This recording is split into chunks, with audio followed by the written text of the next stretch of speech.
آج ہم گفتگو کے متعلق آداب اور سنتوں کے بارے میں جانیں گے۔ حضرت ابو ہریرہ رضی اللہ عنہ فرماتے ہیں کہ رسول اللہ صلی اللہ علیہ وسلم نے فرمایا کہ بندہ بعض وقت زبان سے ایسی بات نکالتا ہے جس سے اللہ تعالیٰ خوش ہو جاتے ہیں، لیکن وہ بندہ اس حیثیت سے واقف نہیں ہوتا، اور اللہ تعالیٰ اس بات کے بدلے میں اس کے درجات کو بلند کر دیتا ہے۔ اور بعض اوقات بندہ ایسی بات کہتا ہے جس سے اللہ تعالیٰ ناراض ہو جاتے ہیں اور وہ اس سے واقف نہیں ہوتا، وہ بات اس کو جہنم میں لے جاتی ہے۔ آدمی کو چاہیے کہ زبان کو بے لگام نہ چھوڑ دے بلکہ اس کی حفاظت کرے، یعنی ہر کچھ نہ بول دے۔ بعض اوقات زبان سے ایسے الفاظ بھی نکل سکتے ہیں جو چند لمحات کے اندر دوست کو دشمن اور اپنے کو بیگانہ بنا دیتے ہیں۔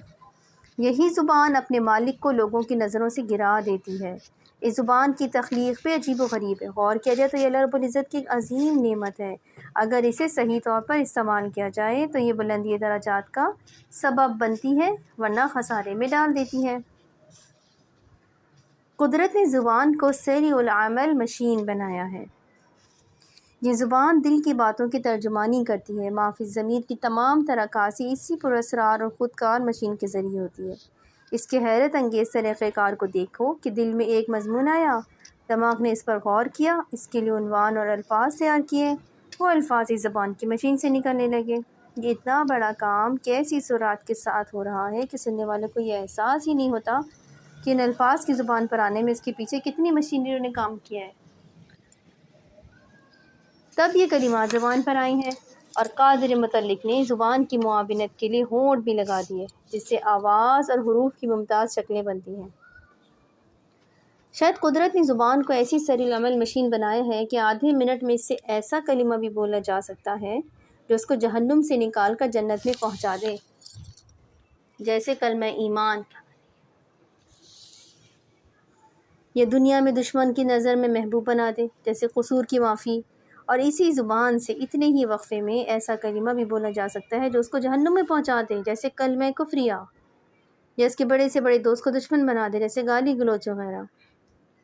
گویا یہ ایک تلوار ہے جو دشمن پر بھی چل سکتی ہے اور خود اپنا گلا بھی کاٹ سکتی ہے۔ اس لیے اللہ تعالیٰ شانہ نے اس تلوار کو دو ہونٹوں کے غلاف میں مستور کیا ہے، اس لیے اس کے استعمال میں سوچ سمجھ کر کام لیں، بے موقع اس کو ہونٹوں کے میان سے نہ نکالیں۔ ترمذی میں ابو سعید رضی اللہ عنہ سے روایت ہے اور فرماتے ہیں کہ آدم کا بیٹا یعنی انسان جب صبح کرتا ہے تو جسم کے سارے اعضاء زبان کے آگے عاجزی کرتے ہیں اور کہتے ہیں ہمارے معاملے میں اللہ سے ڈرو، اس لیے کہ ہم تیرے ساتھ وابستہ ہیں، اگر تو ٹھیک رہے گی تو ہم ٹھیک رہیں گے، اگر تو نے کجروی اختیار کی تو ہم بھی کجرو ہوں گے۔ گفتگو سے متعلق آداب اور سنتیں۔ جو شخص اللہ تعالیٰ پر اور آخرت پر ایمان رکھتا ہو، اسے چاہیے کہ وہ اچھی بات کہے یا پھر خاموش رہے۔ آپ صلی اللہ علیہ وسلم نے فرمایا جو شخص زبان اور شرمگاہ کی حفاظت کی ذمہ داری دے گا، میں اس کے لیے جنت کی ذمہ داری دوں گا۔ ایک حدیث مبارکہ میں آپ صلی اللہ علیہ وسلم نے ارشاد فرمایا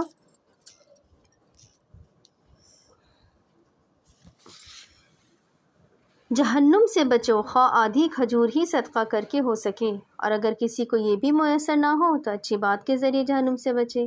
حضرت عائشہ رضی اللہ عنہا فرماتی ہیں کہ رسول اللہ صلی اللہ علیہ وسلم تیز تیز اور مسلسل بات نہیں کرتے تھے، جس طرح تم میں سے بعض لوگ مسلسل بولتے چلے جاتے ہیں۔ آپ صلی اللہ علیہ وسلم اس طرح ٹھہر ٹھہر کر بات کرتے کہ اگر کوئی گننا چاہتا تو گن سکتا تھا، یعنی ان کے الفاظ کو اگر کوئی کاؤنٹ کرنا چاہتا تو کاؤنٹ کر سکتا تھا۔ بات کا نرمی سے جواب دینا چاہیے۔ اگر کسی مسئلے کے بیان میں حضور اکرم صلی اللہ علیہ وسلم مصروف گفتگو ہوتے اور قبل اس کے کہ سلسلہ کلام ختم ہو کہ کوئی شخص دوسرا سوال پیش کر دیتا تو آپ صلی اللہ علیہ وسلم اپنے سلسلہ تقریر کو بدستور جاری رکھتے۔ ایسے معلوم ہوتا گویا آپ صلی اللہ علیہ وسلم نے سنا ہی نہیں، یعنی اگر نبی کریم صلی اللہ علیہ وسلم کو ایک بات کر رہے ہوتے تھے اور بیچ میں کوئی دوسرا آدمی بات کر لیتا تھا، کوئی سوال پوچھ لیتا تھا، تو اس دوسرے آدمی کی بات نہیں سنتے تھے بلکہ جو پہلے آدمی کے بارے میں جو بات کا جواب دے رہے تھے اسی کو جاری رکھتے تھے۔ اور جب آپ کی بات پہلے آدمی کے بارے میں جو بات کی جا رہی تھی جب وہ ختم ہو جاتی تو اس دوسرے شخص نے جو سوال پوچھا تھا اس سے دوبارہ پوچھتے، اس کا سوال معلوم کرتے اور اس کا جواب دیتے تھے۔ جب آپ صلی اللہ علیہ وسلم صحابہ کرام رضی اللہ عنہم کے مجمع میں ہوتے تو بوقت گفتگو کبھی ادھر رخ کر کے تخاطب فرماتے اور کبھی ادھر، یعنی ہر طرف جو ہے متوجہ ہو کے، گویا حلقے میں سے ہر شخص بوقت گفتگو آپ صلی اللہ علیہ وسلم کا چہرہ مبارک کو دیکھ لیتا تھا۔ جب آپ صلی اللہ علیہ وسلم کلام فرماتے تھے تو آپ صلی اللہ علیہ وسلم کے تمام ساتھ بیٹھنے والے اس طرح سر جھکا کر بیٹھ جاتے جیسے ان کے سروں پر پرندے آ کر بیٹھ گئے ہوں، یعنی ایک دم ہلتے نہیں تھے۔ اور جب آپ صلی اللہ علیہ وسلم ساکت ہوتے تب وہ بولتے، اور آپ صلی اللہ علیہ وسلم کے سامنے کسی بات پر جھگڑا نہیں کرتے تھے۔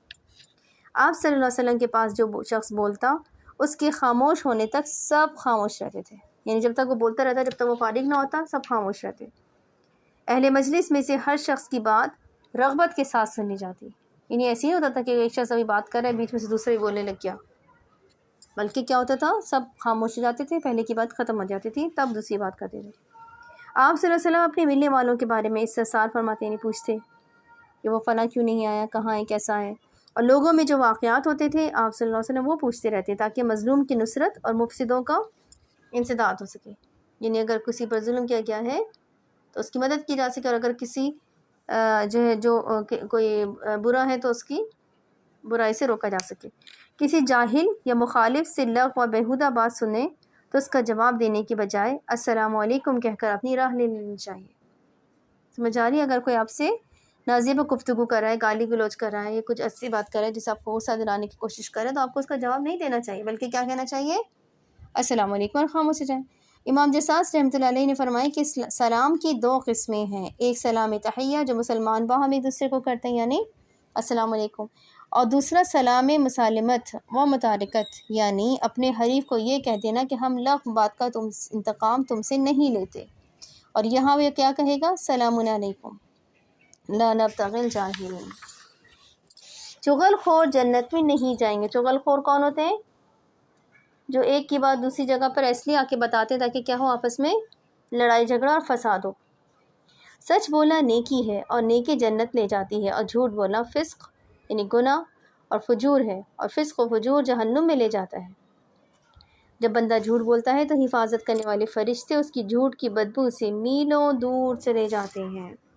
آپ صلی اللہ علیہ وسلم نے فرمایا کہ تم قیامت کے دن بدترین لوگوں میں سے ان کو پاؤ گے جو دو منہ رکھنے والے ہوں گے، ان کے پاس جائیں گے تو ان کی سی بات کہیں گے، ان کے پاس جائیں گے تو ان کی سی بات کہیں گے۔ ایک روایت میں ہے کہ اس کے منہ میں آگ کی دو زبانیں ہوں گی۔ یہ دونوں صورتیں الگ الگ بھی ہو سکتی ہیں، ایک ساتھ بھی، واللہ عالم بالصواب۔ خوش طبعی کرنا اور اس میں سچ بولنا سنت ہے، یعنی آپ نے اگر مذاق بھی کرنا ہے تو بھی اس میں سچ بولنا ہے۔ آپ صلی اللہ علیہ وسلم نے فرمایا جو شخص گفتگو کرے اور جھوٹ بولے اس لیے کہ لوگوں کو ہنسائے، افسوس ہے اس پر، افسوس ہے اس پر۔ جو شخص خاموش رہا اس نے نجات پائی۔ آپ صلی اللہ علیہ وسلم نے فرمایا کہ جب تم ان لوگوں کو دیکھو جو مبالغے کے ساتھ تعریفیں کرتے ہو، یعنی جھوٹی تعریف کر رہے ہو، تو ان کے منہ میں آگ ڈال دو، یعنی ان سے منہ پھیر دو۔ کوئی شخص کسی پر نہ تو فسق یعنی گناہ کی تہمت لگائے اور نہ کفر کی، اس لیے کہ اگر وہ شخص ایسا نہیں ہے یعنی وہ فاسق یا کافر نہیں ہے تو یہ کلمہ کہنے والے پر لوٹ پڑتا ہے۔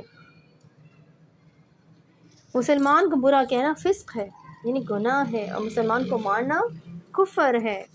اگر دو شخص ایک دوسرے کو برا کہیں تو برا کہنے کا گناہ اس پر ہوگا جس نے پہل کی، وہ ظالم ہے، اور دوسرا مظلوم جب تک وہ حد سے آگے نہ بڑھے۔ اللہ تعالیٰ کے نزدیک قیامت کے دن بدترین آدمی وہ ہوں گے جن کو لوگ ان کی برائی کی وجہ سے ڈر کر چھوڑ دیں گے۔ ایک اور روایت میں یہ الفاظ ہے کہ جن کی فحش گوئی سے ڈر کر لوگ ان سے دور دور رہیں۔ آپ صلی اللہ علیہ وسلم نے فرمایا کہ مومن نہ طعن کرنے والا ہوتا ہے نہ لعن کرنے والا، یعنی نہ تو طعنہ دیتا ہے، نہ لعنت بھیجتا ہے، نہ فحش بکتا ہے یعنی گالیاں نہیں دیتا، اور نہ ہی زبان دراز ہوتا ہے۔ اگر کسی عورت کو جس کا لڑکا فوت ہو گیا ہو یا گم ہو گیا ہو کوئی شخص اسے تسلی اور دلاسا دے تو اللہ تعالیٰ اس کو جنت میں خلعت فاخرہ پہنائیں گے، یعنی کسی بھی غمزدہ مسلمان بھائی کو تسلی دینا سنت رسول صلی اللہ علیہ وسلم اور قرب الہی کا ذریعہ ہے۔ اللہ تعالیٰ ہم سب کو ان ہدایت و سنتوں پر عمل کرنے کی توفیق عطا فرمائے۔